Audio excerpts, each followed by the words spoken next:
Rekaman detik-detik penghancuran pengangkut personil lapis baja M113 Angkatan Bersenjata Ukraina oleh amunisi lancet yang berkeliaran di daerah perbatasan wilayah Kursk. Ramai dibicarakan warganet sejak diunggah di akun Telegram @mod_Rusia pada Jumat 30 Agustus 2024. Peralatan pengintaian udara dari salah satu unit kelompok pasukan utara mendeteksi pergerakan pengangkut personil lapis baja M113 buatan Amerika Serikat di wilayah perbatasan Kursk yang mengangkut militan dan amunisi angkatan bersenjata Ukraina. Target yang ditemukan terkena serangan langsung dari amunisi lancet yang dioperasikan militer Rusia.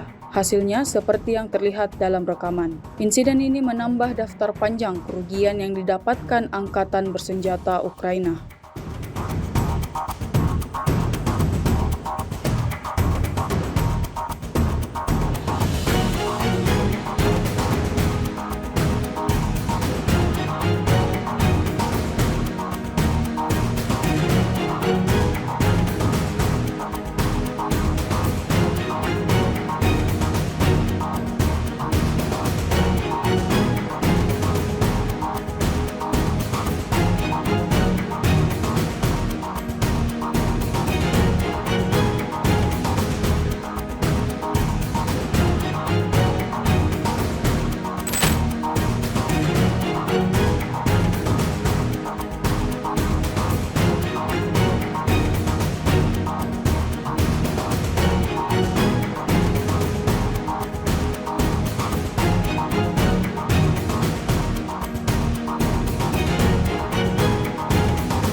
Download Tribun X sekarang, menghadirkan lokal menjadi Indonesia.